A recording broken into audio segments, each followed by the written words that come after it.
आपल्या बी आर पाटील दादा विद्यालयाचे आपल्या सर्वांचे लाडके मुख्याध्यापक प्रमोद श्रीखंडे, आपल्या वार्षिक स्नेह संमेलनाचे कार्याध्यक्ष मारुती सोनूकर, सांस्कृतिक विभाग प्रमुख वैशाली कदम, त्याचबरोबर उच्च माध्यमिक विभागाचे सर्जेराव सुर्वे आणि आजच्या समारंभाचे अध्यक्ष माळी सर आणि सार्वजनिक जीवनातले आमचे मित्र विनायकांना. तुम्ही आता माधुरी पाटलांचं भाषण ऐकलं असेल. त्यात त्याने असं सांगितलं की मी इथं 25 वर्ष नोकरी केली आणि त्याच्याही आधी थोरात सर मला शिकवायला होते. त्यामुळे तुम्हाला प्रश्न पडला असेल की म्हातारा म्हणणार की इतक्या दीर्घ काळापासून हा गडी अध्यापन क्षेत्रामध्ये आहे, तर या तुमच्या वार्षिक स्नेह संमेलनामध्ये ज्यांनी बक्षिसे मिळवलेली आहेत त्या सगळ्या विद्यार्थ्यांचं मी कौतुक करतो. पण सर खरं सांगू का, सर्व विद्यार्थ्यांना सूचना आहे की शांतपणे सरांचं व्याख्यान शांतपणे आपण ऐकायचं. मी जेव्हा हायस्कूल मध्ये बोलायला जातो, तुम्ही शांतपणे सांगितलं ते बरं झालं. कारण हायस्कूल मध्ये बोलायला जातो तेव्हा मी कायम घाबरतो, कारण बारकी पोरं काय करतील याची गॅरंटी नाही. म्हणजे एकदा एका मास्तरनं पोरानं सांगितलं की चित्रकार. पोरं म्हणजे विषय काय? मास्तर म्हणले भाकरी खाणारा कुत्रा. एक पोरग तुझ्यासारखं आगाव होतं, त्यानं चित्र काढलं म्हणजे काहीच काढलं नाही आणि कोरा कागद घेऊन सरांच्याकडे गेला. सर म्हणले अरे थोडं चित्र काढायला सांगितलं होतं, मी काय काढलंय म्हणलं. सर म्हणले इथं कुठं आहे कुत्र, कुठं आहे भाकरी? सर म्हणला तुम्हाला समजते की नाही? भाकरी कुठं आहे म्हणला कुत्र्यानं खाल्ली. कुत्र कुठं आहे? भाकरी खाल्ली होती कशात थांबते? भाकरी खाल्ल्या म्हणला कुत्र निघून गेला. त्यामुळे आचार्य अत्रेंनी सुद्धा एक कथा सांगितलेली आहे की एक शाळा तपासायला 4थी पर्यंत वर्ग डेप्युटी गेले मला शाळेमध्ये आणि त्याने त्या पोरांना विचारलं की अफजल खानाचा वध कुणी केला? ते तू सांग रे कुणी केला? म्हणजे मी नाही केला असं नको. मग अफजल खानाचा वध कुणी केला? नाव काय तुझं? स्वरूप. वरून बरोबर उत्तर दिलेलं आहे, त्यासाठी एकदा जोरदार टाळा वाजवा. अफजल खानाचा वध शिवाजीने केला, पण आचार्य अत्रेंच्या गोष्टीतला तो जो डेप्युटी साहेब होता त्याचं दुर्दैव होतं. तिथं एक पोरगा उठला आणि अफजल खानाचा वध कुणी केला म्हटलं म्हणला आई शपथ सांगतो म्या नाही केला. साहेबांनी दुसऱ्या पोराला विचारलं, त्याचं पण असंच उत्तर. दुसऱ्या पोराला विचारलं, त्याचं पण असंच उत्तर. शेवटी साहेबांनी पोरीला विचारलं की काय आहे तुम्ही? मी तुमच्या शाळेत त्यात जास्ती संख्या ही पोरींची असते, कारण का पोरी कष्टाळू प्रामाणिकपणे काम करतात आणि हे पुढे पुढे ह्या पोरींची लग्न झाल्यावर त्यांच्या नवऱ्याला तर एवढं पटतं की आपली बायको कर्तृत्वान आहे की 100% मध्ये माणसं बायकोच्या शब्दाबाहेर नसतात. म्हणजे एकदा एका माणसाने शर्यत लावली, बायकोचं 100% ऐकतात त्याने माझ्या उजव्या हाताला थांबायचं, बायकोचं जे अजिबात ऐकत नाही त्याने माझ्या डाव्या हाताला थांबायचं. म्हटल्यावर बायकोचं ऐकायच्या डिपार्टमेंटला माणसं भरायला पळत सुटली आणि एक मजकुरला माणूस अरे पाठीमागे ऐकू येते का तुम्हाला? माझं पाठीमागे ऐकू येते का? पाठीमागे हात वर करा, ऐकू येते का माझं बोलणं तुम्हाला ऐकू येतंय का पाठीमागे? तर एक मर्तुकडा माणूस डाव्या बाजूला जाऊन उभा राहिला.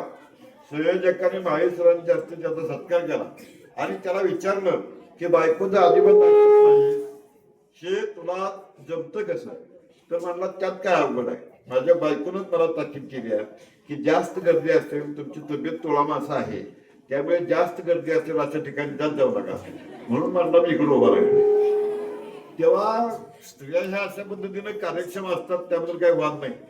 पण मुलीला विचारलं तर एक मुलगी उठली जगातपैकी लाजली आणि म्हणजे काहीतरीच काय की अफजल खानाचा वध मी कशाला करेन? आता पोरं म्हणतात अफजल खानाचा वध मी नाही केला, पोरी म्हणतात अफजल खानाचा वध मी नाही केला. म्हटल्यावर गुरुजींनी त्या साहेबांनी गुरुजींना विचारलं. गुरुजी म्हणले खरंच सांगतो साहेब, ख्यातलं कुणी हे काम केलेलं नसणार. मग पुन्हा त्या गुरुजींना वर्गाला घेऊन साहेब मुख्याध्यापकाच्या केबिन मध्ये गेले आणि म्हटलं की अफजल खानाचा वध कुणी केला याबद्दल तुमची पोरं हे शिक्षक पण म्हणतायत आम्ही नाही केला, खरी काय भानगड आहे? तर ते मुख्याध्यापक म्हणले, खरंच सांगतो साहेब तुम्हाला, आमच्याकडे 1ली ते 4थी वर्ग आहे, सगळी पोरं गरीब आहेत. यांच्यापैकी कुणी हे काम केलं नसणार. पलीकडे तुम्ही प्रमोद श्रीखंडे सरांच्या हायस्कूलमध्ये जावा, तिथं पोरं मोठी आहेत, त्यांच्यापैकी कुणीतरी अब्दुल कलाम ते कांबाट काढला असण्याची शक्यता आहे. त्यामुळे आता तुमच्याकडे ज्युनियर कॉलेज पण आहे. ज्युनियर कॉलेजमध्ये बोलताना आणखीन अडचणी येतात. मी एकदा असं ज्युनियर कॉलेजची पोरं कोण आहेत, हात वर करा. माहित काय आहेत की? हा, तर ते ज्युनियर कॉलेजमध्ये बोलताना एकदा म्हटलं, अरे बाळानो, शिवाजी महाराज तुमच्या वयाचे असताना त्यांनी तोरणा किल्ला जिंकला होता, काय करताय तुम्ही? एक पोरगा पाठीमागनं उठला आणि म्हणला, सर, शिवाजी महाराज तुमच्या वयाचे असताना त्यांचा राज्याभिषेक झाला होता, त्यामुळे तुम्ही काय करताय त्या अगोदर आम्हाला सांगा. तेव्हा तुमच्या या आणखीन ही पुढे बसले बारका पोरगा असलं, ह्याच्या वयाच्या एका पोराने आदल्या दिवशी एकदा नाटकात शिवाजी महाराजांचं काम केलं आणि दुसऱ्या दिवशी पण तो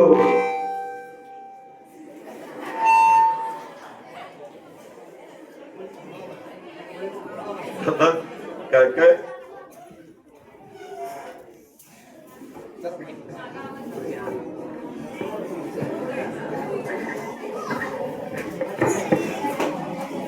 तरी हे बरं आहे. मी एकदा एका सभेत कसे बोलावे या विषयावरती बोलणार होतो आणि मी नुकतं बोलायला उभा राहिलो आणि सभेत कसे बोलावे एवढे शब्द उच्चारले आणि मगापासून बंद पडलेला जो टेप रेकॉर्डर आहे तो चालू झाला, ढोलकीच्या तालावर. म्हणजे सभेत कसे बोलावे तर ढोलकीच्या तालावर बोलावे. तेव्हा नाटकात काम केलेला जो छोटा मुलगा होता तो दुसऱ्या दिवशी पण शिवाजीच्या बेरिंग मधनं खाली उतरलेला नव्हता आणि शिवाजीच्या बेरिंग मधनं खाली न उतरल्यामुळे एसटीत गेल्यानंतर कंडक्टर त्याला म्हणला, तिकीट. हा महाराज होता ना, उस्ताद, तिकीट तुम्हाला लागतोस, आम्ही राजा आहोत म्हटला. म्हटल्यानंतर कंडक्टर पण त्याच गावचं होतं. 1-2 वेळा विचारून बघितलं पण महाराज काही तिकीट काढत नाही. म्हटलं कंडक्टरनं सिंगल बेल मारली आणि म्हटलं राजधानी रायगड. म्हटल्याबरोबर महाराजांना वाटलं आपली राजधानी आली आणि महाराज तिथं खाली उतरले. तेव्हा आपल्याकडे शालेय विद्यार्थ्यांशी संवाद साधताना अशा प्रकारच्या अनेक अडचणी आपल्याला येतात. पण मी आज तुमच्या समोर प्रामुख्याने जो मुद्दा मांडणार आहे तो, मी इंग्रजीचा प्राध्यापक असल्यामुळे मी तुम्हाला इंग्रजी भाषा ही आपल्याला चांगली लिहिता, बोलता आणि वाचता का आली पाहिजे आणि ती कशी बोलली पाहिजे. आता तुमच्या इथे पुढे जे मुलं बसलेत त्यांना जर मी कुणाला असं सांगितलं, come here and introduce your self in English, तर हे तुम्ही करू शकता का? की तुम्ही, मी काय म्हटलं, come here and introduce your self in English, तर तुम्ही स्वतःची ओळख इंग्रजीमध्ये करून देऊ शकता का? कोण देऊ शकता? हात वर करा. की मी माझी स्वतःची ओळख इंग्रजीमध्ये करून देऊ शकते. कोण आहे असं? हा,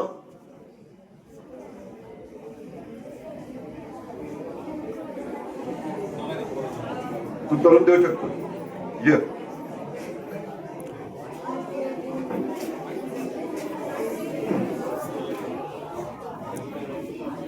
बघ काय माहिती.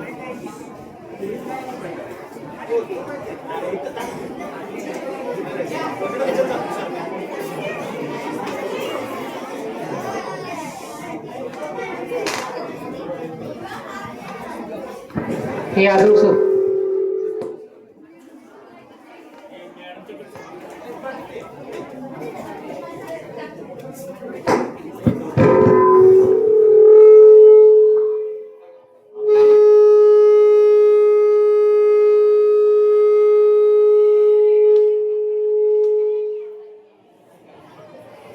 Hello, my name is Adiraj Praveen Koli. I am studying in 6th standard. My village name is Pundi. My mother name is Purnima Sudhyo Patil. My father name is Praveen Koli. And my school name is Yogeshwar Gurukul Takari. This school is very nice. Thank you. या मुलांना सुंदर ओळख करून दिली इंग्रजीमध्ये स्वतःची. आणि तुमच्या माईकमध्ये कायम हमिंग येतोय. त्याचं खरं कारण असावं की आदनमधनं तुमच्या शाळेजवळ कायम रेल्वे जाते, त्यामुळे त्यातनं हे येतंय. तेव्हा मी त्या मुलाचं मनापासून अभिनंदन करतो. माझं भाषण झाल्यावर न विसरता तुला बक्षीस पण देणार आहे मी.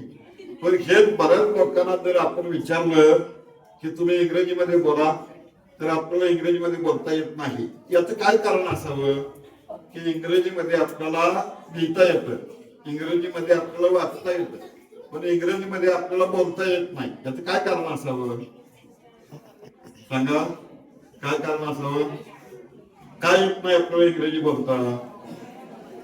तू सांग, का बोलता येत नाही इंग्रजी? का बोलता येत नाही आपल्याला? काय येत नाही? बस तू सांग. हा सांग की. आपल्या पोरांना पुरीना इंग्रजी चांगलं बोलता येत नाही असं मी म्हणालो. का बोलता येत नाही? काय वाटते तुला? हा काय नाही म्हणते? पुढे येऊन सांग. मला सांग, मी सगळ्यांना सांगतो. म्हटलं का बोलता येत नाही? तुझं काय मत आहे?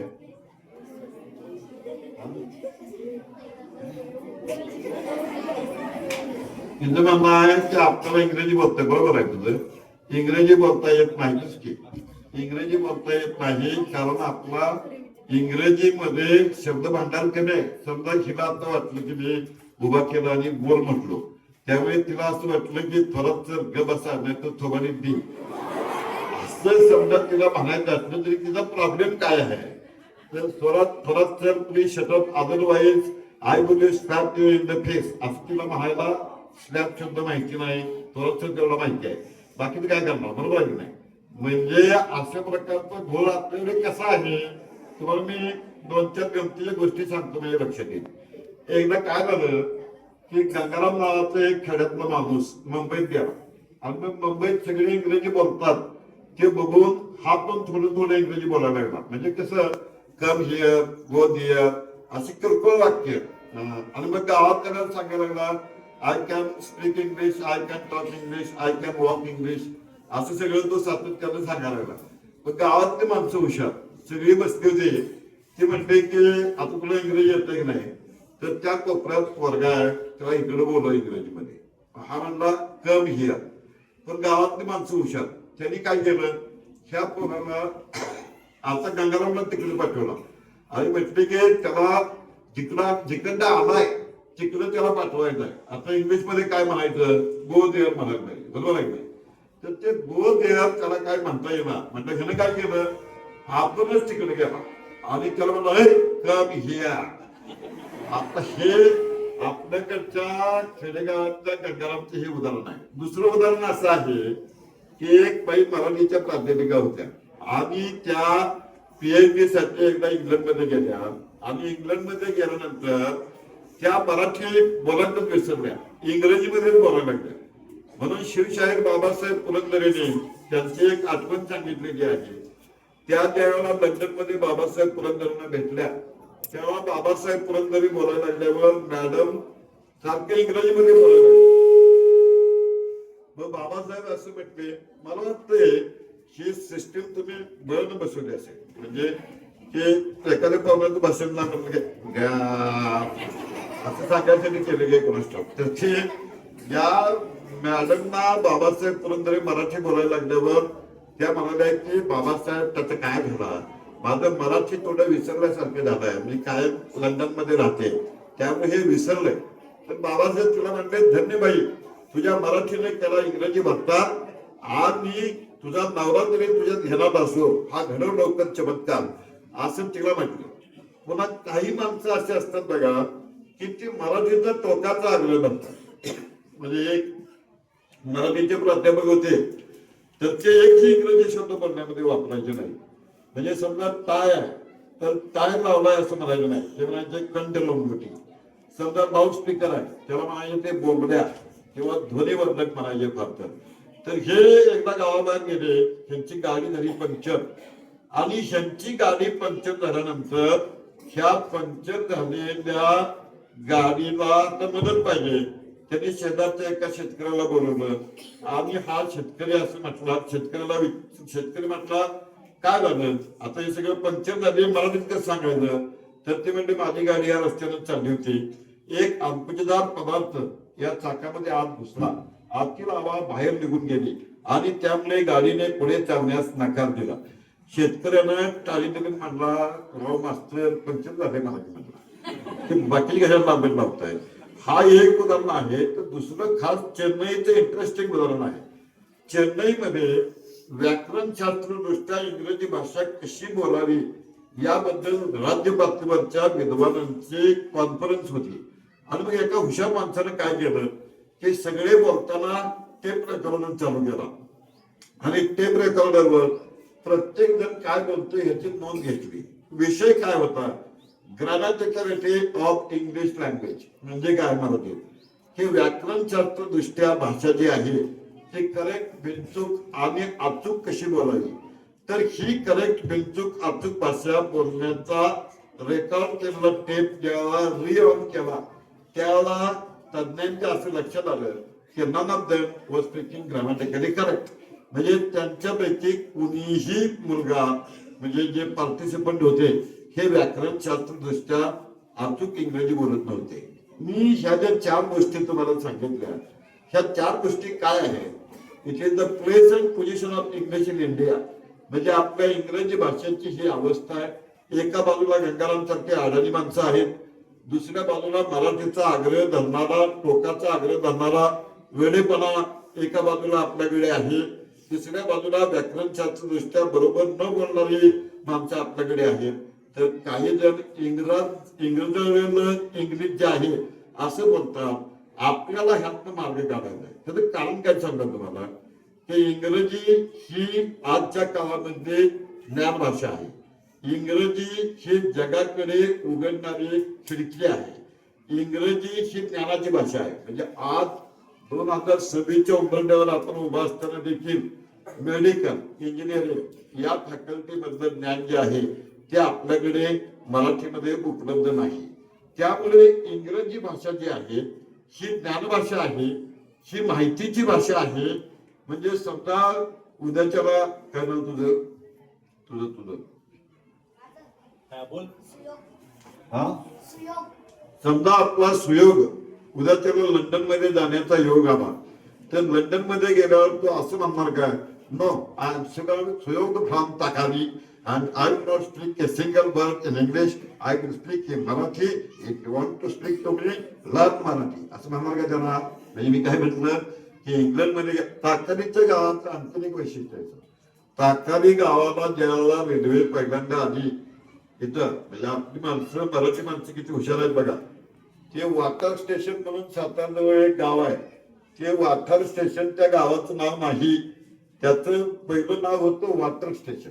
कारण तिथं पाणी भरायला रेल्वे थांबायची म्हणून ते होतं वॉटर स्टेशन. पण आपल्या गावठी गणेशने ते वॉटर स्टेशन म्हणा येणार म्हणून वॉटरचं वॉटर स्टेशन म्हणजे आपलं ताकारी आहे.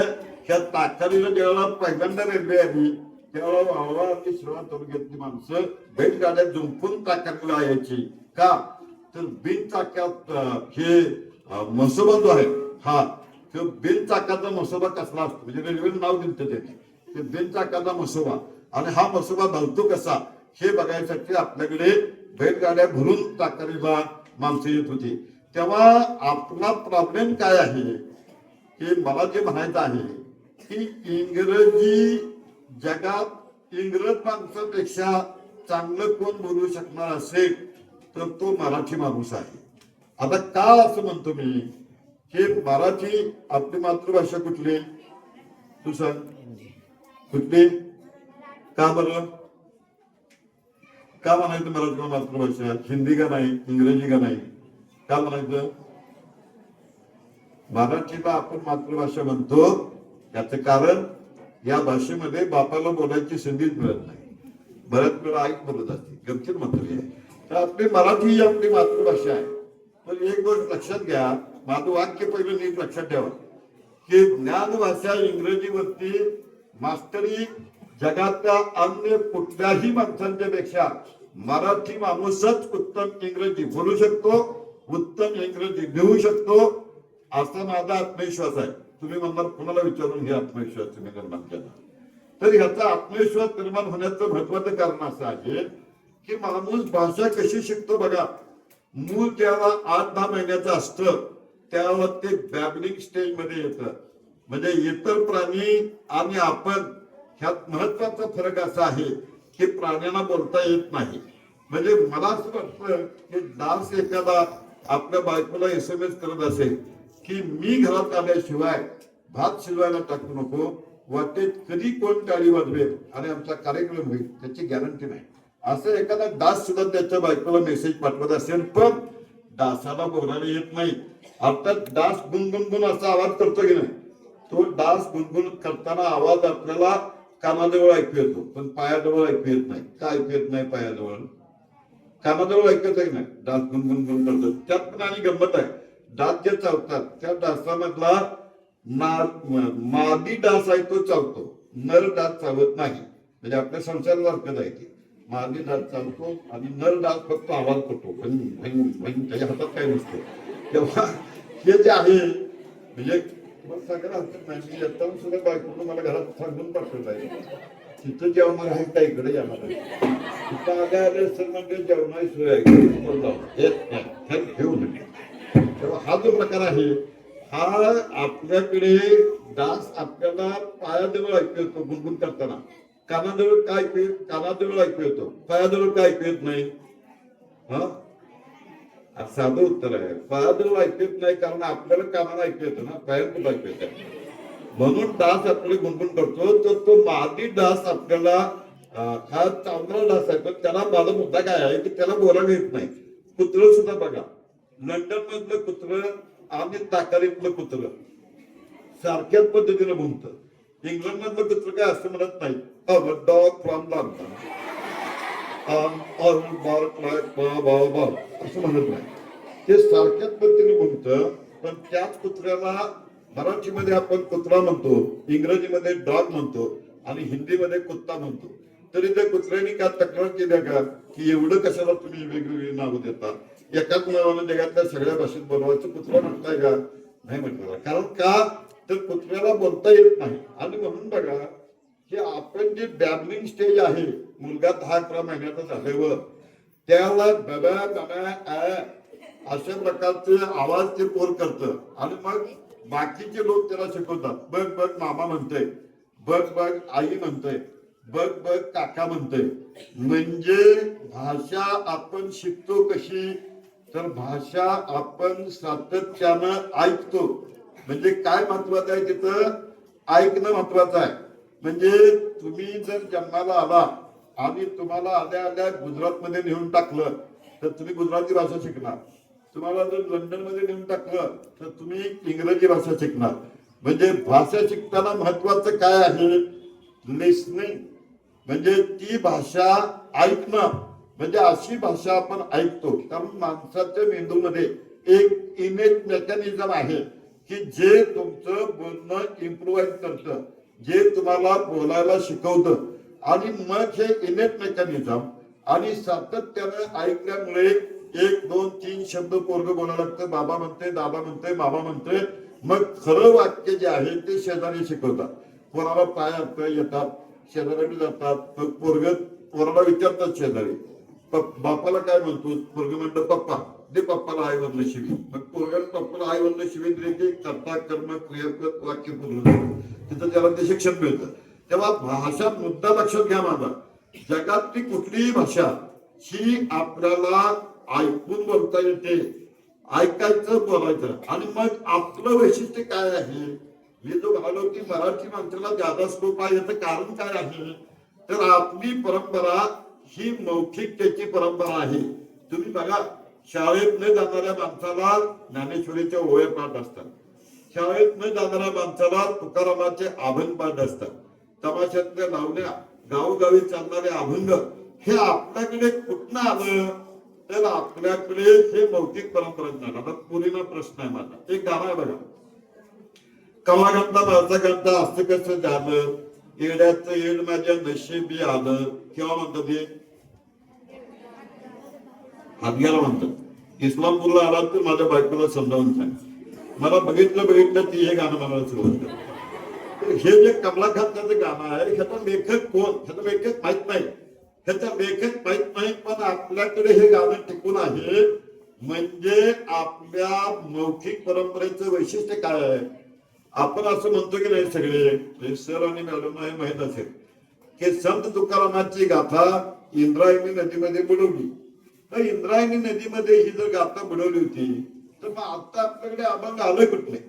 तर तुकाराम महाराजांचा शिष्य त्र्यंबक कासार आणि एका इंग्रज अधिकाऱ्यानं 1868 साली 4,500 अभंगाची तुकारामाची गाथा ही प्रकाशित केली. म्हणजे त्यांच्याकडे कुठं आली, त्यांच्याकडे मौखिक परंपरेत आली. आपल्याकडे भजन आहे, कीर्तन आहे, गोंधळ आहे, तमाशा आहे, ही सगळी निरक्षर मंडळी आहेत आणि ही फार टॅलेंटेड मंडळी आहेत. म्हणजे मी तुम्हाला तमाशातलं उदाहरण सांगतो. तो म्हातारा आर्टिस्ट आहे बालन पाचेगावकर नावाचा, 85 वर्ष वयाचा. त्याने काय सांगितलं माहित आहे का, म्हणला मुंबईला जायचं आहे, कशात जाऊया, दोघा चौघांची चर्चा होती. म्हणला एसटीत जाऊया, लोक म्हणला धडफेल, रेल्वेत जाऊया एकमेकाला घासेल, मग म्हणजे विमानात जाऊया परवडणार नाही, कशातनं जाऊया, तर म्हणलं JCBच्या त्या हौद्यातनं बसून जाऊया. म्हणजे काय तर म्हणजे म्हणला सगळं गाव जाता येतं आपल्याकडे बघेल. आणखी या हौद्याचा एक फायदा आहे म्हणला, काय समजा वाटत अपघात झाला, आपण मेलो, कुणाला निरोप द्यायचं काम नाही, खड्डा काढतंय आणि हाय तसं त्यात पुरून टाकतंय. माझा मुद्दा लक्षात घ्या, हे आलं कुठनं, हे तमाशातनं आलं. म्हणजे हे आपली मौखिक परंपरा जी आहे ती कशावर आधारित आहे, ती ऐकण्यावर आधारित आहे, ती बोलण्यावरती आधारित आहे. मग भाषेची पुढची कौशल्य राहिली कुठली, एका बाजूला ऐकणं आहे, दुसऱ्या बाजूला बोलणं आहे. ही मौखिक परंपरा आपली, ही जी प्रायमरी वृत्ती आहे ही मरत नाही, ही कायम टिकून राहते. आणि ह्यासाठी जे प्रयत्न सुद्धा कसे आहेत बघा. तुमच्यापैकी कीर्तन कोणी ऐकलंय, कीर्तन कोणी ऐकलंय हातवर करा. कीर्तनाला गेलता की नाही कधी, हा कीर्तन कधी असते, दिवसा असते का रात्री असते, रात्री असते.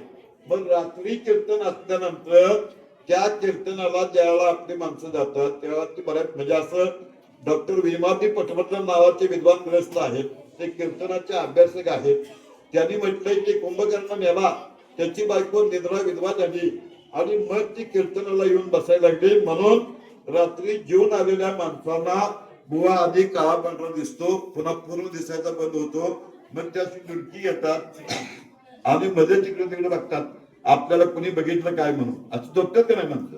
मग कीर्तनकार बाबा काय म्हणतो बघा, म्हणा जय जय ठोबा रुक्माई रामकृष्ण हरे, टाळा वाजवा, शिवाजी महाराज की जय, गाडगे महाराज की जय. हे सगळं तो का म्हणतो, तर आपल्या श्रोत्यांचं अवधान हा जो ट्रॅडिशनल पॅटर्न फॉर्म आहे कीर्तना, to attract the audience to his subject, म्हणजे आपल्या विषयाकडे श्रोत्यांचं लक्ष खेचून घेण्यासाठी कीर्तनकार अशा प्रकारचे तंत्र वापरतो. म्हणून आपल्या परंपरेत काय आहे, ऐकणं आहे. आपल्या परंपरेत काय आहे, बोलणं आहे. आपल्या परंपरेत काय आहे, गाणं आहे. आणि म्हणून ही मौखिक परंपरा मरत नाही, हे टिकून राहते. हे ग्रामीण जीवनाशी संबंधित आहे, हे कृषी जीवनाशी संबंधित आहे.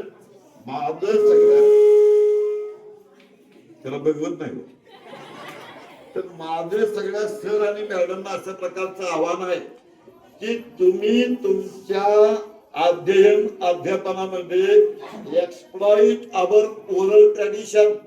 मी माझं स्वतःचं उदाहरण सांगतो. मी 1982 साली शिवाजी विद्यापीठामध्ये इंग्रजी विषयामध्ये पहिला येऊन त्यावेळेला मला गोल्ड मेडल मिळालं. पण हे कसं मिळालं, ज्यावेळेला मी ऍडमिशन घेतलं त्यावेळेला तिथले सगळे शिक्षक इंग्रजी बोलायला लागल्यावर मी मनात मॅडम विचार केला, गोटखिंडीच्या गाड्याचा घेऊन नाद नव्हत, आपल्या हात हे काय प्रकरण भेटणार नाही. मग माझा एक मित्र बाबर आणि मी एक काहीच कळेना, म्हणजे तो पहिला मी दुसरा होतो BA ला मेरिट लिस्ट मध्ये विद्यापीठाच्या, काहीच कळेना. म्हणून आम्ही बागेत जाऊन बसलो आणि म्हटलं बरं, म्हटलं वाच तरी काय आहे ते. मग त्याने एक पॅराग्राफ वाचून दाखवला. तो मला म्हणला ह्याचा अर्थ तू सांग. मी सांगितला. दुसरा त्यानं वाचला. मी सांगितला तुम्हाला आश्चर्य वाटेल, या पद्धतीनं अभ्यासक्रमामध्ये प्रत्येक सेमिस्टरला जे 5-5 कवी होते त्यांच्या 500 ओळी आम्हाला तोंडपाठ झाल्या, ज्या त्या प्राध्यापकांना पण नव्हत्या. हे आलं कुठनं? मौखिक परंपरेमुळे आम्हाला हे शक्य झालं. म्हणून जगात कुठलंही ज्ञान मिळवायचं असेल तर मौखिक परंपरेसारखी दुसरी परंपरा चांगली नाही. मग ह्यात काय येते? मग म्हणजे मी जो म्हटलं की ऐकलं पाहिजे, इंग्रजी ऐकलं पाहिजे, ह्याचा अर्थ इंग्रजी शिक्षकाची जबाबदारी आहे. वर्गात जास्तीत जास्त इंग्रजी बोललं पाहिजे. बरेच इंग्रजीचे शिक्षक मराठीत इंग्रजी शिकवतात, हे आणखी वाईट आहे. त्यामुळे आपली जबाबदारी आहे की आपण इंग्रजीमध्ये जास्तीत जास्त बोललं पाहिजे. म्हणजे ऐकणं आहे, बोलणं आहे, लिहिणं आहे, वाचणं आहे. ह्या 4 मध्ये 2 प्रकार आहेत. काय 2 प्रकार आहेत? तर ऐकणं आणि वाचणं हे स्वीकारतं, ह्याला म्हणायचं रिसेप्टिव्ह स्किल. ऐकणं आणि वाचणं हे आपलं रिसेप्टिव्ह स्किल आहे. आणि बोलणं आणि लिहिणं ह्याला म्हणायचं प्रोडक्टिव्ह स्किल, ते उत्पादन करतं. त्यामुळे असं होईल का की व्यायाम करायचा आहे, नुसता डावा हात बंदंड झाला पाहिजे, शेजारी फार बोलतोय ते तोंडावर एक फाईट द्यायची आहे, तेव्हा नुसतं डावा हात बंदंड होईल का? नाही होणार. तसं भाषा शिकायची असेल तर ऐकणं पण आलं पाहिजे, बोलणं पण आलं पाहिजे, लिहिणं पण आलं पाहिजे, वाचणं पण आलं पाहिजे. आता तू सांग मला, तू कुठल्या गावचा? गंधवाला मुलगा. तू कुठल्या गावचा? तुपारी. तू असं कधी केलास का की एसटी मध्ये बसताना कंडक्टरला म्हटलं, hello, good morning conductor, I am from Tupari and I want to go to Takari, take this 100 rupee note and give me a change, give me a ticket, असं म्हणतात का कधी? म्हणून पण नको. कारण कंडक्टर म्हणेल, बा तुझा काही दोष नाही, तुला कुठल्या मास्तरनं शिकवलं त्याचं नाव मला सांग, आणि मग त्याला बघतो म्हणून करायचं. मला काय सांगायचं आहे की एसटीत आपल्याला इंग्रजी बोलायला लागत नाही, बाजारपेठेत आपल्याला इंग्रजी बोलायला लागत नाही, बरोबर आहे ना? एसटीत बोलायला लागत नाही, बाजारपेठेत बोलायला लागत नाही. घरात आई बाप पण टाय घालून पोरगे चांगले दिसतंय म्हणून इंग्लिश मिडियमला पाठवतात, ह्यालाच काय येत नाही. म्हणजे आई बाला पण येत नाही बोलायला. म्हणजे काय नाही आपल्याला, तर आपल्याला या भाषेचं एक्सपोजर नाही. मग हे एक्सपोजर आपल्याला जर मिळवायचं असेल तर काय केलं पाहिजे आपण? तुम्ही एक गोष्ट लक्षात ठेवा, जगातली कुठलीही भाषा ही ह्या 4 कौशल्यावरची असते: ऐकणं, बोलणं, लिहिणं आणि वाचणं. त्यापैकी मराठी संस्कृतीला ऐकणं आणि बोलणं याची आपल्याकडे फार मोठी अशा प्रकारची परंपरा आहे. त्यामुळे त्या परंपरेत तुम्ही कुठलाही विषय घ्या जगातला, तो विषय अगदी सायन्सच्या लोकांना सुद्धा माझं सांगणं आहे, तुमची एखादी फिजिक्स मधली कन्सेप्ट असेल, तुमची एखादी जीवशास्त्रामधली संकल्पना असेल, 1-2 वेळा स्पष्ट करा, 1-2 वेळा पोरांना प्रश्न विचारा, 1-2 वेळा पोरांना बोलायला लावा, आणि 1-2 वेळा पोरं बोलली, 1-2 वेळा पोरी बोलल्या की बोलून बोलून ऐकून या पोरांची ती कन्सेप्ट इतकी परफेक्ट होते की जगातलं सर्व ज्ञान भांडारांची किल्ली जी आहे ती आपल्या मौखिक परंपरेमध्ये दडलेली आहे. तेव्हा माझा मुद्दा असा आहे की आपल्याला इंग्रजी बोलता येण्यासाठी मग काय केलं पाहिजे? आता कसं आहे, प्रत्येक देशात वेगळी परिस्थिती असते. म्हणजे इंग्लंडमध्ये हॅलो म्हणतात, इंग्लंडमध्ये हॅलो म्हणतात, अमेरिकेमध्ये हाय म्हणतात. आपले एक कलाकार इंग्लंडमध्ये गेले होते आणि अमेरिकेत गेले, आणि अमेरिकेत एक आर्टिस्ट होते, मला त्याचं नाव आठवेना, ते अमेरिकेत गेले, आणि अमेरिकेत गेल्यानंतर तिथं सगळे हाय म्हणतात. आपण त्याला हॅलो म्हणतो इकडं, त्याला तिकडे हाय म्हणतात. पण तिकडे हाय आल्यानंतर सातत्यानं हे परत कोल्हापूरला आले, तिथले कार्यक्रम संपवून, आणि कोल्हापूरच्या स्टँडवर उतरल्या. अमेरिकेतल्या सवयीप्रमाणे समोर आलेल्या पैलवानाला म्हणले हाय, ते म्हणलं माझ्या पायात पायताना हाय. तेव्हा हे कुठे वापरायचं ते पण नीट ठरलं पाहिजे. तर माझा मुद्दा असा आहे की जगातलं कुठलंही ज्ञान जर तुमची मौखिक परंपरा स्ट्रॉंग असेल तर ते तुम्हाला आत्मसात करता येतं. तर आपल्या अडचणी काय आहेत बघा.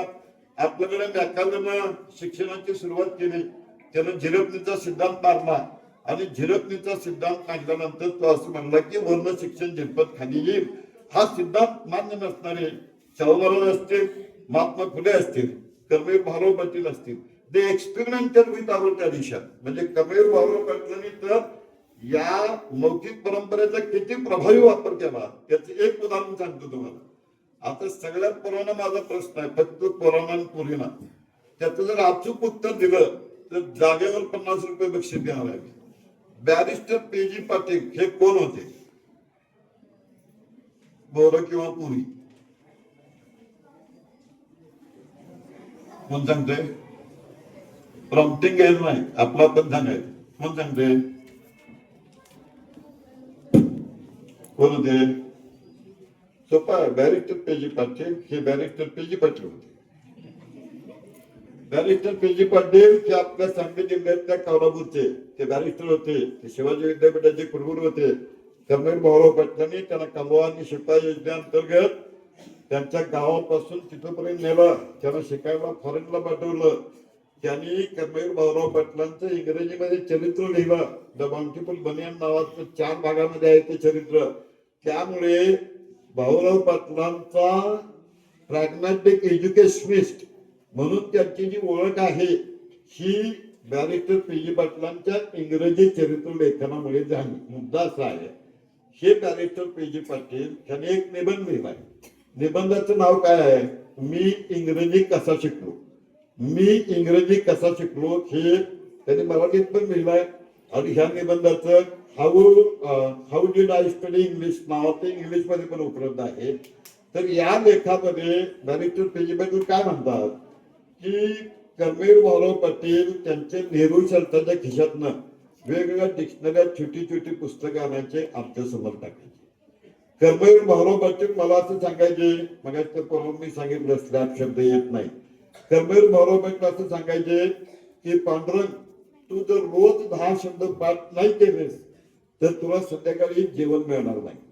तू जर टाइम्स ऑफ इंडियाच्या अग्रलेखामधल्या चुका शोधून काढल्यास तर तुला 1 आणा बक्षीस मिळेल. आणि मग हे त्यांना शिकवायचं कोण? तर वरच्या वर्गातली जी मुलं आहेत ते त्यांना तळकळकर भाषांतर पाठ पाडा शिकवायची.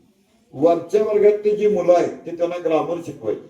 ग्रामरची अनेक गंमत आहे, तुम्हाला तर इतर गंमत करून पाहिजे. ग्रामर या शब्दाचं स्पेलिंग कोण सांगतंय? कोणतर हात वर करा. ग्रामर काय स्पेलिंग कोण सांगतोय? अरे ग्रामर शब्दाचं स्पेलिंग हात तू सांग. GRAMER. अजून कोण सांगतोय? अजून कोण सांगतोय? हा सांग.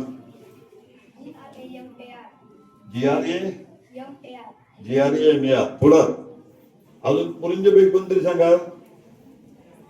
बरं, मी तुमचं काम सोपं करतो. ग्रामरची 2 स्पेलिंग सांगतो मी तुम्हाला.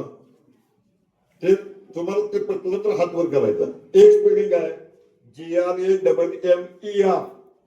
कोणाला मान्य आहे त्याने हात वर करा. GRAMMER. हे मान्य नसतं आणि मग खरं काय आहे ते सांगायचं. ठीक आहे. अजून दुसरं काय असेल? अजून काय असेल? हा सांग सांग. तू काय राजकीय पक्षात आहे का? एकदा हात वर केला खाली येत. हा पण आम्ही कोण आणखीन काय वेगळं स्पेलिंग आहे? ग्रामर ह्या शब्दाचं खरं स्पेलिंग GRAMMER असं आहे. पण वावातून 90% माणसं GRAMMER असंच लिहितात. त्याचं कारण काय आहे की आपल्या मास्तरनं आपली कधी वही बघितली नाही किंवा शिकवायला जे मास्तर आहे त्याची वही त्याच्या मास्तरनं बघितली नाही. त्यामुळे आपल्याकडे ह्या साध्या साध्या शब्दामध्ये देखील हा घोळ होतो. माझा मुद्दा लक्षात घ्या. म्हणजे बॅरिस्टर पी.जी. पाटील हे शिकले कशातनं? हा कर्मवीरांचा प्रयोग आहे.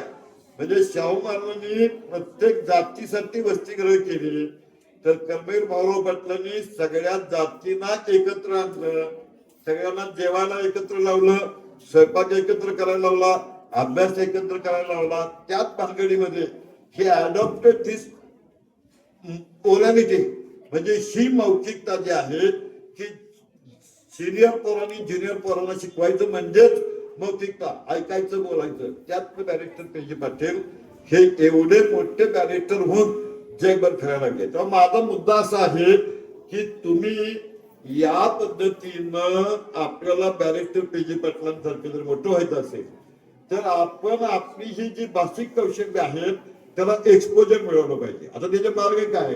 पहिला मार्ग वर्गातल्या सर किंवा मॅडमने जास्तीत जास्त इंग्रजी बोलणे. दुसरा मार्ग रोज ठराविक शब्द इंग्रजी मधले पाठ करणे. जास्ती शब्द पाठ करणाऱ्याला शाळेनं एखादं बक्षीस देणे. तिसरा पर्याय टीव्ही वरती इंग्रजी न्यूज चॅनलचे जे कार्यक्रम आहेत ते सातत्यानं बनणे. पुढचा पर्याय जो आहे तो महत्वाचा आहे की हल्ली आपण असं म्हणतो की मोबाईलमुळे आमचं सगळं वाटोळं झालेलं आहे. ह्या गोष्टीवरती माझा विश्वास नाही. मोबाईल जो आहे, मोबाईल मध्ये सुद्धा आपण काय करतो बघा, रील्स बघतो आणि ऐकतो. म्हणजे मोबाईल हा काय आहे, माझ्या मते ही सेकंडरी ओरॅलिटी आहे, म्हणजे ही दुय्यम मौखिकता आहे. मी कारण मोबाईलला आता तुम्ही विरोध करून चालतच नाही. आमच्या गावात एकदा मोबाईल शॉपिंग मध्ये एक माणूस गेला आणि त्यात मोबाईल शॉपिंग चालवणाऱ्या पोराला म्हणला, तिथं एक वयस्कर ग्रस्त बसलेले असायचे, ते हल्ली दिसत नाही, ते कुठे गेले? तर ते म्हणलं म्हातारं स्विच ऑफ झालं. तर म्हणजे स्विच ऑफ झालं म्हणजे काय? तर म्हटलं मी पण म्हणले असं कसं झालं? मध्ये मी असतो तेव्हा ते म्हणत होते की डोळ्याने नीट दिसत नाही. होय होय, मध्ये म्हटलं म्हाताऱ्याचा पाक डिस्प्ले घेतला म्हणतो. तर ते म्हणले मग काय उपचार केला नाही? तर म्हणलं 2 वेळा व्हाउचर मारलं, 3 डाव बॅटरी रिचार्ज केली, हे दवाखान्यात घेऊन आणला. मग शेवटी झालं काय म्हणलं, हे म्हटलं म्हातारं व्हायब्रेट झालं की एकदम सायलेंट मोडवरच गेलं. म्हणजे काय, तर पॅरालिसिसचा अटॅक आला आणि कोमात गेला. आता काय म्हणायचं मग म्हणले, काय पण म्हणा, ते चांगले ग्रस्त होते. तर म्हणलं 1960चं मॉडेल होतं म्हणजे 1907चा जन्म. पण म्हणजे सुरू जाता कुठं म्हणला, ह्या म्हाताऱ्याचं आणखीन एक वैशिष्ट्य आहे म्हणला, स्विच ऑफ झालं तरी मिस्ड कॉल देते. म्हणजे काय, म्हणजे म्हणलं म्हातार मेलं तर अजून बायकोच्या स्वप्नात येते. तेव्हा आपल्याकडे ह्या कसं आहे, मला माहित आहे की आपल्याकडे सांगली जिल्ह्यामध्ये काही गावांनी 2 तास मोबाईल बाजूला ठेवलाय. त्याला इंग्लिश नाव आहे डिजिटल डिटॉक्सिफिकेशन. त्याचं मी मराठी भाषांतर केलेलं आहे डिजिटल उपवास. कारण डोळ्याचे आजार होतात, मानेचे होतात, लोकांना त्रास होतो, त्यामध्ये काही प्रमाणात बदल केला पाहिजे. खरं पण तुम्हाला सांगतो स्टोर हाऊस आहे, ते कसं वापरायचं ते कळलं पाहिजे. म्हणजे मला काय म्हणायचं आहे की तुम्ही इंग्रजीमध्ये जे व्हिडिओ बोलण्याचे कोणाचे असतील ते ह्याच्यावरती मोबाईलवरती बघा. म्हणजे नेट हे विरोधात नाही आहे. आपल्या मौखिक परंपरेला पूरक अशा प्रकारची दुय्यम मौखिकता आपल्याला मोबाईल पुरवतो. त्यामुळे चांगलं तुम्ही नुसतं टाकलं की नाही speeches of Pandit Nehru, speeches of Mahatma Gandhi, Google हे मला वाटतं कोणतरी बाई असावी. कारण बायका जसं एक विचारलं की 10 सांगतात, तसं गुगल सुद्धा एक विचारलं की 10 सांगते. त्यामुळे गुगलला जर तुम्ही विचारलं speeches of Pandit Nehru, speeches of Mahatma Gandhi, तर ती भाषणे येतात आपल्याला, ती सातत्यानं ऐका. ह्या प्रायमरी आणि सेकंडरी ओरॅलिटीचा एकत्र ताळमेळ घाला. आपल्या परंपरेचा जे महात्मा फुलेंच्या पासून सुरू होते आंबेडकरांच्या पर्यंत त्याच्या विचार विश्वाचा वेध घ्या. आणि आपलं 2026 सालचं पुढचं उद्दिष्ट काय आहे, शाळा म्हणजे काय आहे? विस्टन चर्चिल असं म्हटलं होतं सर की माझ्या राज्यावरती कितीही बॉम्बेक झाली तरी माझं इंग्लंड कधी बेचिराग होणार नाही. कारण माझं संस्थात्मक जीवन मजबूत आहे. संस्थात्मक जीवन मजबूत आहे म्हणजे काय, माझी लायब्ररी चांगली आहे, माझी शाळा चांगली आहे, माझ्याकडच्या सगळ्या संस्था चांगल्या आहेत. आणि ह्या शाळेपेक्षा तालुक्यामध्ये तुमची सर 1 नंबरची शाळा, एवढ्या संगणकाच्या प्रयोगशाळा करतायत, वर्गातल्या प्रत्येक भिंतीवरती 4-4 सुविचार लिहितायत आणि मुलांच्यासाठी लागणारे शिक्षक घेत आहेत. म्हणजेच हे आपलं संस्थात्मक लोकजीवन आहे. हे संस्थात्मक लोकजीवन समृद्ध असलं की आपलं चारित्र्य आपोआपच घडतं. आणि जाताना शेवटचा एक मुद्दा सर तो आपल्या शाळेशी संबंधित आहे. म्हणजे सगळंच फार गोड गोड बोलणारा माणूस मी नाही आहे. त्यामुळे काही बाबतीमध्ये व्यासपीठीय नियोजनाच्या बाबतीमध्ये आपण सुधारणा केल्या पाहिजेत. प्राध्यापक नाशिक फडके असं म्हणायचे, स्वागत, प्रास्ताविक करणारा, आभार मानणारा, समारंभाचा अध्यक्ष, आभार वाचन करणारा आणि अशोक जैनाने एक भर घातली की सूत्रसंचालन करणारा हे व्यासपीठाचे शत्रू आहे. त्या व्यासपीठाच्या शत्रूंना आपण व्यासपीठाचं मित्र बनवलं पाहिजे. म्हणजे आपल्या पत्रिकेपासून मी सुरुवात करतो की समजा श्रीखंड पेढी असं नाव घेण्याऐवजी प्रमोद श्रीखंड असं पूर्ण मराठी नाव पत्रिकेमध्ये पाहिजे. प्राध्यापक डॉक्टर संजय थोरात हे नाव छापल्यावर आणि कंसात सर ह्या ऑडिशनची काही गरज नाही. इथं निवेदकांसाठी सूचना की इथे आपण जेव्हा बुके आणि पुष्पार देऊन सत्कार करतो तेव्हा याची खात्री करा जेवढ्या माणसाला बुके द्यायचा आहे तेवढे बुके इथं आहेत का. नाहीतर तुम्ही जरी तुम्हाला वाटलं आपण व्यवस्थित नियोजन करतोय की इकडचा बुके आहे तो आपण दुसऱ्याचं नाव घेऊन अनाऊन्स करतोय तर बघणारी गाजरे येते त्यांना कळतंय की एकच बुके 50 ठिकाणी तुम्ही फिरवायला लागलाय. अशा गोष्टी टाळल्या पाहिजेत. म्हणजे माझी ही भूमिका आहे की स्वागत प्रास्ताविक पाहुण्याचा परिचय तरी बरं श्रीखंडे सरांनी आधी मला फोन करून माझी माहिती घेतली. बऱ्याच ठिकाणी माझं असं होतं की आज आपले प्रमुख पाहुणे प्राध्यापक संजय थोरात ते उत्तम विनोदी व्यक्ती म्हणून सगळीकडे परिचित आहेत.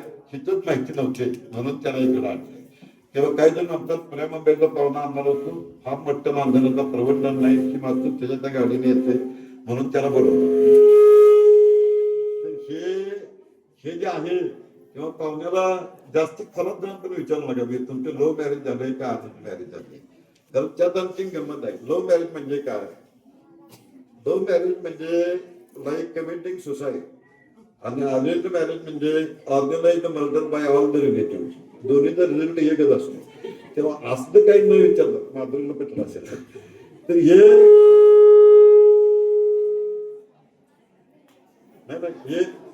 नक्की तुमच्या शाळेचा नाव आहे की कुणाचं भाषण लागायला की आवाज करायला. तर मला की स्वागत प्रास्ताविकचा जो प्रकार आहे तो 4 ते 5 मिनिटात संपला पाहिजे सर. 4 ते 5 मिनिटात संपला पाहिजे. सरांनी अहवाल वाचन विस्ताराने केलं. सगळे मुद्दे तेच घ्यायचे नाहीत आणि आपल्या शाळेतल्या शिक्षकांना प्रत्येक वेळा 50 वेळा बोलून कसं सत्कार करणार. त्याला पण मला वाईट वाटत नाही. माझं म्हणणं काय की ओळीनं नावं घ्या ना. सुधीर पाटील, सुहास पाटील, जयंत पाटील, आमटे पाटील, संके पाटील ह्या सगळ्यांनी मिळून या कार्यक्रमाचं संयोजन केलं. त्यात मला वेळ वाचवायचा सगळा मिळून कार्यक्रम आहे तो 1 तास 20 मिनिटं. त्यात तुमच्या हातात म्हणजे व्यासपीठाचे शत्रू मी तुम्हाला सांगितले नाशिक फडके म्हणाले. कोल्हापूर जिल्ह्यात गेल्यावर एक नवीची पोरगी उभा राहिली आणि म्हणजे सर आणखीन एक व्यासपीठाचा शत्रू आहे. तर मी म्हणलं कोण. ती म्हणजे प्रमुख पाहुणा. मी म्हणलं का नाही गोवर मारते म्हणजे प्रमुख पाहुण्याला सुद्धा गांभीर्यानं आपल्या विषयावरती बोलणं गरजेचं आहे. तेव्हा ह्या जर सारा अध्यक्ष आता अध्यक्ष माझे मित्र आहेत माझ्यापेक्षा त्यांचं चांगलं काम आहे. अध्यक्षाचा अभ्यास आणि साक्षी पाहिजे. आपण काय करतो अध्यक्ष म्हणजे काय तर आधी आहेत अक्षयाचे म्हणजे डोळ्याचे पावले उरपाट आहेत असं नव्हे तर ज्याचा विचार अभ्यास चांगला आहे प्रमुख वक्त्यापेक्षा त्याचं नाव आहे त्याला अध्यक्ष. आपण अध्यक्ष कोणाला करतो खाली दत्ती वर आकाश वेळ करतो चला तुम्हाला अध्यक्ष करून टाक तर असा अध्यक्ष करू नये. तर अध्यक्षही त्या क्षेत्रामधला असावा. आता नंतर कोण आभार मानणार आहे त्यांनी लक्षात ठेवावा आभार थोडक्यात असावं. सूत्रसंचालन करणारा मॅडम तुमचं काम हे फुलामध्ये जसा दोरा असतो तो दोरा कोणाला दिसत नाही तर हा लोकांना दिसतो. तसं तुमचं अस्तित्व जे आहे त्या दोऱ्याप्रमाणे तिथं असलं पाहिजे. धावतं वर्णन करून गतिमानता कार्यक्रमामध्ये आणली पाहिजे. काही सूत्रसंचालक काय करतात सांगतो तुम्हाला कशाचा ही भिजवितोडे उजळ तुझे भाल रात्रीच्या गर्भात उद्याच असे विषय काल सरणावरती आज आमूचे पेटतात प्रेते उठतील त्या जाळातून भावी क्रांतीचे नेते लोह दंड तो पायामधले खळा खळा तुटणार आई खळा खळा तुटणार. यानंतर बोलतील कुंभार सर. आणि कविता काय म्हणतात काय नाही मला पाहिलं तुम्हाला. तर त्याचा रिलेव्हन्स जो आहे तो रिलेव्हन्स पण आपल्याला सगळ्यांना खास करून माध्यमिक शाळांच्या मध्ये ह्या 4 मुद्द्यांच्या वरती सुधारणा होणं खूप गरजेचं आहे. की तुमचं अहवाल वाचन जे आहे ते सरांनी खूप तपशिलानं 6-7 पाने तयार केले त्याच्याऐवजी ते 3 पानात कसं तयार पाहिजे. आपला जो अहवाल आहे आता तुम्ही म्हणणार की म्हणजे प्रमुख पाहुणा म्हणून मी मर्यादा ओलांडायला लागलो काय असं तुम्हाला वाटेल पण माझा हा कामाचा भाग आहे की आपलं हे व्यासपीठ सगळं जे आहे ते सुधारणं गरजेचं आहे. मित्रांनो, मी ह्याहीपेक्षा जास्त वेळ बोलू शकलो असतो, पण मला आठवतंय एकदा एका सभेत एका वक्त्याचं भाषण चालू झाल्यावर माणसं कंटाळली, टाळ्या वाजवायला लागली, आणखीन टाळ्या वाजवायला लागली. शेवटी कोपऱ्यातनं एक माणूस रिव्हॉल्वर घेऊन उभा राहिला. म्हणला, साहेब तुम्ही बोला, तुमच्याबद्दल माझी काही तक्रार नाही. तुम्हाला इथं भाषण करायला कोणी बोलवलं त्याचं नाव सांगा, त्याला मी जेवण ठेवणार नाही. तेव्हा मला इथं बोलवणारे सुहास पाटील हे माझे चांगले मित्र असल्यामुळे त्यांच्यावरती अशी पाळी येऊ नये यासाठी थांबतो. जय जय.